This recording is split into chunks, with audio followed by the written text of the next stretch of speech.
Hello दोस्त, नमस्ते, प्रणाम। मैं हूँ आपकी वंदना। मैं हूँ आपकी चांदनी और स्वागत करती हूँ आप सभी का चांदनी का अवधि गीत पे। चांदनी के अवधि गीत पे आप सभी का स्वागत है। एक प्यारा सा हम लोग समधी गारी गीत लेके आए हैं, शादी विवाह में जो गाया जाता है। बहुत ही प्यारा सा भक्ति गारी गीत है। आप लोगों को कैसे लगेगा कमेंट बॉक्स में बताइएगा और चैनल को ज़्यादा से ज़्यादा सपोर्ट करिएगा फ्रेंड। सुन के सिंहासन बैठाई राजा दशरथ हो, सुन के सिंहासन बैठे राजा दशरथ, अरे अरज करत श्री राम, हाँ सीताराम से भजो, अरे अरज करत श्री राम, हाँ सीताराम से भजो।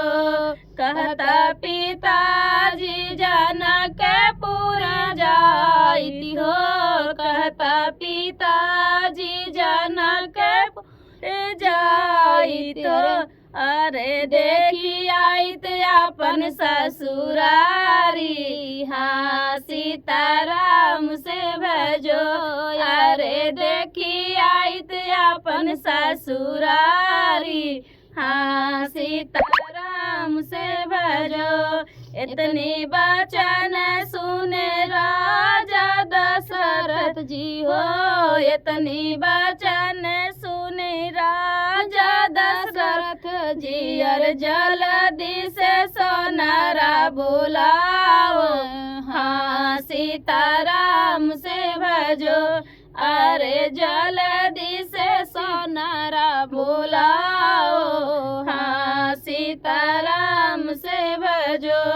सोने के हरवा बनाओ सोनारावा हो, सोने के हरवा बनाओ रे सोनारावा, अरे बेटा हमरा जई है ससुरारी, हाँ सीताराम से भजो, अरे बेटा हमरा जई है ससुरारी, हाँ सीताराम से भजो।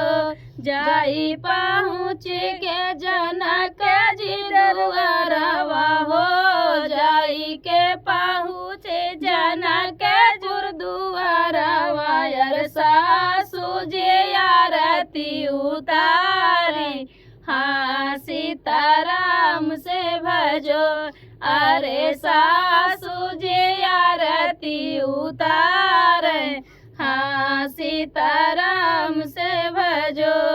खटिया से मचिया होगा गलाई चाहो, खटिया से मचिया होगा गलाई चाहो, अरे दमदा हमारे अधिकारी, हाँ सीताराम से भजो, अरे दमदा हमारे अधिकारी, हाँ सीताराम से भजो।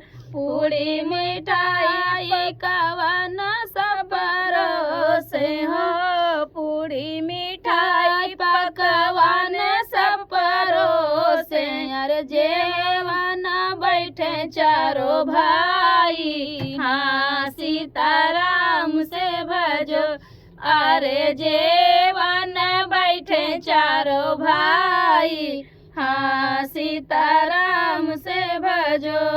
अरे सखिया सुना, अरे सखिया सुना मैं सब गारी, हाँ सीताराम से भजो, अरे सखिया सुना मैं सब गारी, हाँ सीताराम से भजो। लौट के आए राम, लौट के आए राम अवधपुर हो, लौट के आए राम अवधपुर, अरे माता से करत बड़ाई, हाँ सीताराम से भजो, अरे माता से करत बड़ाई, हाँ सीताराम से भजो। इतनी वचन सुनी मैया मुझ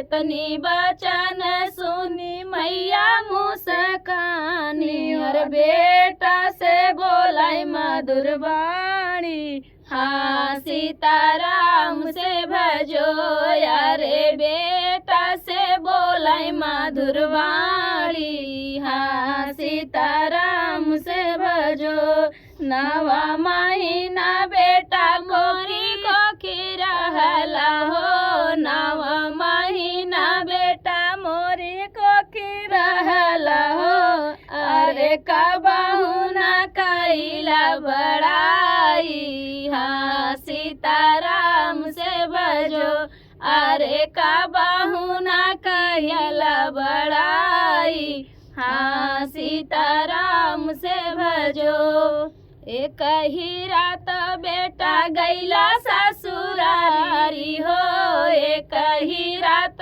बेटा गैला ससुरारी और सासू के ये तना बड़ाई हाँ सीताराम से भजो यारे सासू के ये तना बड़ाई हाँ सीताराम से भजो जुग जुग बढ़ई बेटा तोहरी ससुरारी हो जुग जुग बढ़ई बेटा तोरी ससुरारी अरे जहाँ नीति भोजन नीति गारी हाँ सीताराम से भजो अरे जहाँ नीति भोजन नीति गारी हाँ सीताराम से भजो।